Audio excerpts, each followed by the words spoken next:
Ziki dan Mbak Elly.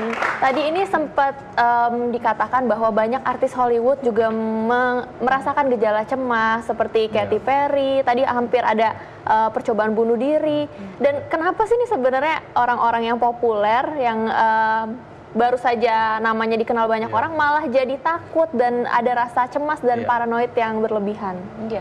Jadi cemas ini bisa bukan hanya milik mereka saja, kita semua juga pernah.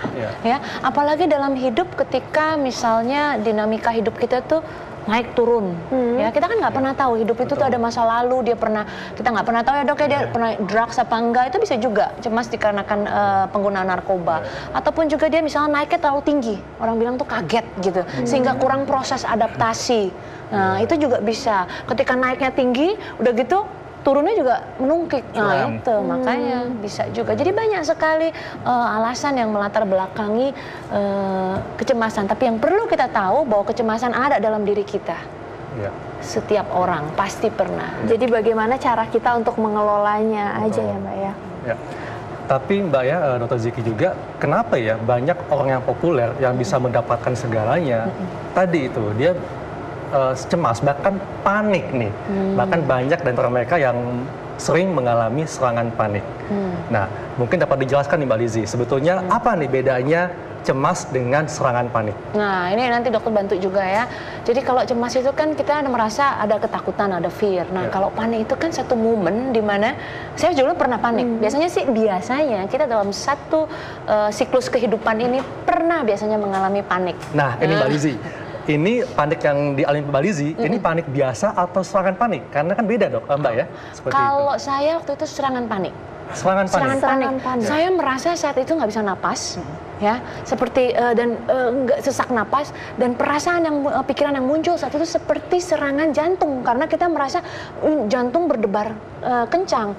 Ternyata pas di diagnosa waktu di IGD, oh ternyata itu nggak ada apa-apa jantungnya. Itu adalah bagian dari panic attack, serangan panik. Oke dok, nah ini kan saya juga pernah nih panik, bahkan sering. Kadang-kadang kunci mobil lagi mau kesini nih, tiba-tiba kunci mobil hilang, nggak tahu di mana. Padahal saya lupa taruhnya di mana. Tuh akhirnya panik banget.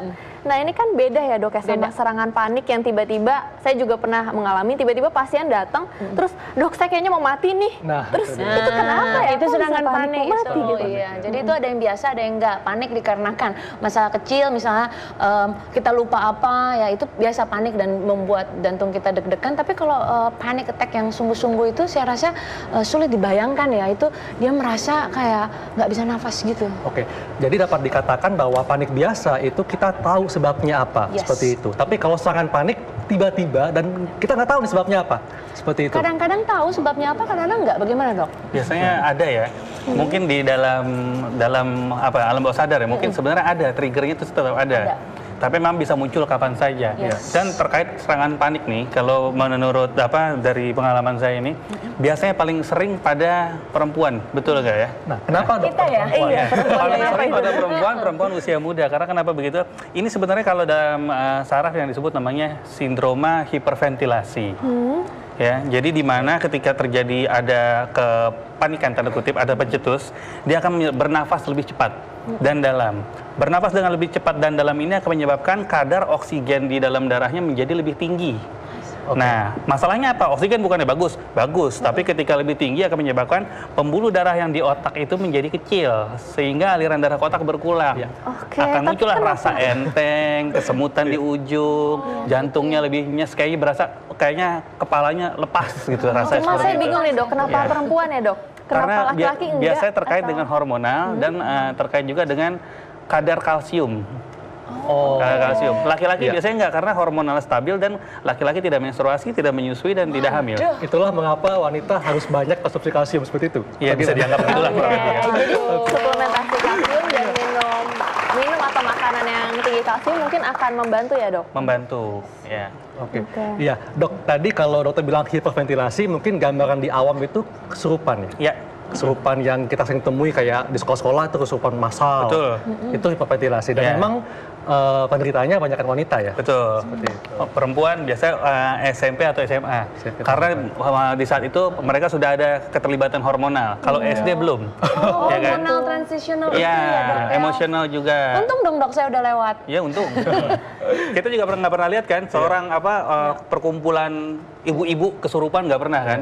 Karena hormonal relatif udah lebih stabil. Ya. Iya, nih Mbak Lizzy, kalau kita bicara tentang serangan panik, tadi bisa timbul kapan saja, dan kadang tidak terkait dengan situasi yang dialami. Misalnya nih, ketika sedang ketemu teman di swalayan, lagi ngobrol asik, tiba-tiba, wah, merasa kayak mau ada serangan jantung, tiba-tiba merasa ketakutan, seperti ini, serangan panik berarti ya, seperti itu. Nah, Dr. Ziki, apakah ada penyakit yang gejalanya seperti serangan panik? Seperti kalau untuk serangan panik biasanya enggak ya. Artinya gini, kalau memang dia ada gangguan jantung betul memang bisa gitu kan ya. Tapi kalau kita terkait lebih luas lagi misalnya pada kecemasan, itu bisa. Jadi ada beberapa penyakit yang menyebabkan misalnya penyakit-penyakit yang terkait di otak sendiri seperti tadi saya sebutkan di layar. Tapi bisa juga penyakit-penyakit yang di luar otak. Contohnya gangguan hormonal misalnya pada orang-orang dengan gangguan tiroid. Ya, hipertiroid ya. Hipertiroid, ketika kadar hormon tiroidnya sangat meningkat, dia tampak seperti apa ya? Agitasi, gelisah gitu ya. Nggak bisa diam, keringetan, debar-debar segala macam. Itu bisa dianggap seperti tampak kecemasan, ya. Padahal aslinya mungkin baik-baik saja, tapi ternyata terbukti hormonalnya yang bermasalah. Dok, kalau misalnya perempuan, sorry ya, saya jadi tanya karena ini bicara dengan hormonal, perempuan itu kan ada siklus menstruasi, iya kan ya. Kadang-kadang H-1 dia merasa lebih intens dari hari-hari yang lain. Itu mungkin nggak? Ini lebih intens, lebih sensitif kah? Lebih sensitif, lebih emotional, agitated, cepat marah, cepat sedih. Karena saya dalam hidup juga pasti pernah dalam satu titik PMS itu mungkin saya juga kurang kalsium saat itu dan sebagainya, sehingga jantung lebih berdebar-debar begitu dan lebih cemas, lebih worry. Kita punya pemikiran tuh agak tidak bisa berpikir dengan jernih. Itu bisa juga hormonal. Bisa, sangat mungkin. Oke, masih soal gejalanya nih dok. Apakah identik dan selalu dekat dengan sakit jantung seperti berdebar-debar dok? Bukan seperti itu sebenarnya. Tapi yang paling sering kena memang adalah saraf-saraf otonom ya. Jadi saraf-saraf otonom adalah saraf yang tidak bisa dikendalikan. Dan yang paling menakutkan tuh apa biasanya kan? Biasanya adalah serangan jantung. Contoh yang nggak bisa dikendalikan selain jantung apa? Pencernaan dan keringat. Nah itu, makanya itu yang sering muncul. Kan kita nggak mungkin akan berpikir, hayo saya mau keringetan, nggak pernah kan?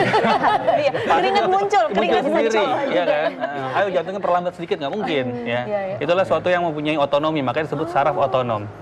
Tapi dok tahu nggak ngomong-ngomong soal jantung, tadi kan dokter kan bilang ya kalau kita lagi panik kan memang benar. Pertama kali itu kan jantung berdebar, ya itu kadang-kadang sulit sekali. Tapi nanti saya mau berbagi juga sama dokter, ternyata bisa loh kita kontrol. Kalau sekarang aja gimana tuh Mbak Lizzy? Ini bagaimana cara untuk menangani serangan panik ya atau Bukan cemas? cuma panik dan cemas dalam segala hal. Ini bisa dipraktekkan oleh para pemirsa di rumah ataupun di studio. Mudah sekali kapanpun dan dimanapun Anda bisa melakukan. Ya. Pertama, ini disebut... Penonton ikut semuanya ya? Ya, ikut semuanya ya, ikut semua. Kalau saya bilang tutup mata ya. Ini sambil duduk biasa seperti ini bisa. Nah, oke, saya akan Dina. Jadi ini disebut dengan pranayana. Pranayana adalah mengontrol pernafasan. Kenapa? Karena ketika kita mengontrol pernafasan dan oksigen yang masuk dan keluar dengan teratur, otomatis nanti detak jantung kita dan juga proses biokimia juga akan lebih stabil. Nah, itu ya. Nah, kita tadi dokter sudah katakan betapa pentingnya oksigen. Pranayana yang akan saya berikan adalah pernafasan bumi. Pernafasan bumi adalah nanti saya akan minta Anda bernafas menghirup udara dari hidung keluar dari hidung. Dan kalau bisa ada suara supaya Anda tidak tertidur ya. Oke. Nah, nanti masuknya adalah 4 hitungan dengan saya bantu ya dengan guided saya. Lalu juga 4 hitungan keluar. Jadi kalau saya katakan in 2, 3, Anda tarik nafas. Oke. Sampai 4. Yang tidak boleh Anda lakukan ikut nonton ya. Yang tidak boleh Anda lakukan adalah begini. Dan menyimpan itu yang kita nggak boleh tadi dok. Ya kan kita nggak boleh nyimpan. Kita harus mengatur sirkulasi. Oksigen yang masuk dan ketika kita keluar itu akan mensirkulasi semua oksigen ke semua pembuluh darah, otot-otot yang pegal. Kita akan lakukan 4 kali. Sekarang Anda posisi di rumah, yang ada di rumah silakan posisi. Kalau ada di sofa silakan duduk. Kita tidak tegak, tapi kita akan nyender, relax. Sekarang semua relax. Dokter Haikal nyender aja, dokter. Nggak apa-apa ya. Oke.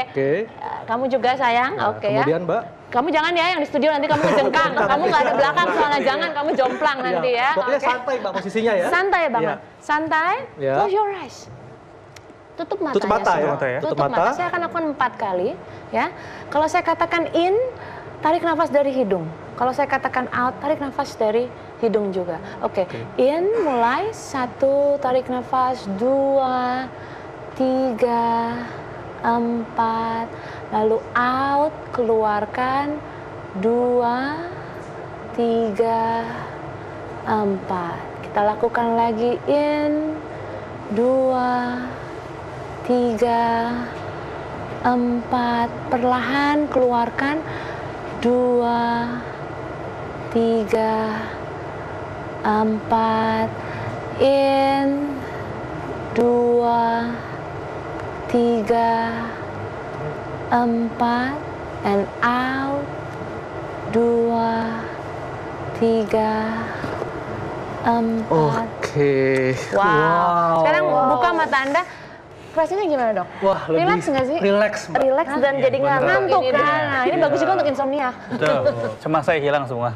Iya, cemasnya hilang. Itu 4 ketukan ya, tapi kalau Anda mau jauh lebih rileks lagi, buat jadi 6 ketukan. Jadi lebih panjang lagi begitu. Tapi kalau udah nggak sanggup gimana, udah mentok gitu, jadi tapi tetap nggak boleh ditahan itu ya, Dok ya? Jangan ditahan, jadi masuknya harus ya itu sesuai dengan ketukan. Makanya Anda bisa melakukan ketukan itu dari dengan dalam hati sendiri. Lebih teratur gitu Lebih ya. teratur ya. Jadi kalau sebagai muslim mungkin kita bisa mengucapkan astagfirullahaladzim seperti itu ya. Tapi pelan-pelan ya. Tapi pelan, jangan marah ya.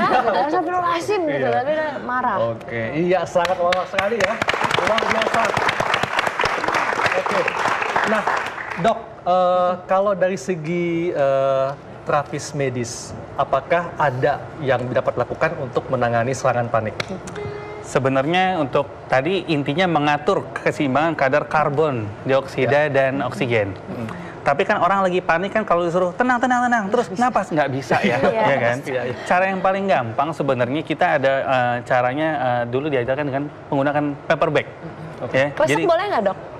Boleh aja sih, boleh, tapi jangan dikekep semua gitu ya, tapi dikasih celah sedikit di bawahnya ya. Karena kenapa? Ketika kita panik itu akan cenderung napasnya lebih cepat. Nah, ini akan bikin pembuluran makin kecil lagi.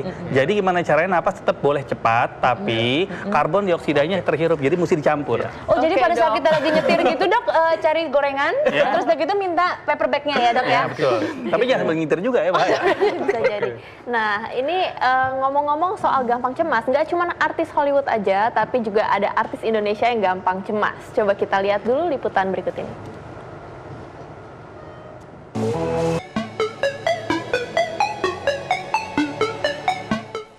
Hai Dok, boleh nanya nggak gimana sih cara ngatasin kalau lagi panik itu gampang jadi emosi? Nah, gimana caranya tuh supaya nggak panikan dan nggak gampang emosi? Karena kadang-kadang karena sesuatu hal yang bikin panik tuh jadi gampang emosi. Itu mengatasinya gimana? Mudah-mudahan ada jawaban dan solusinya.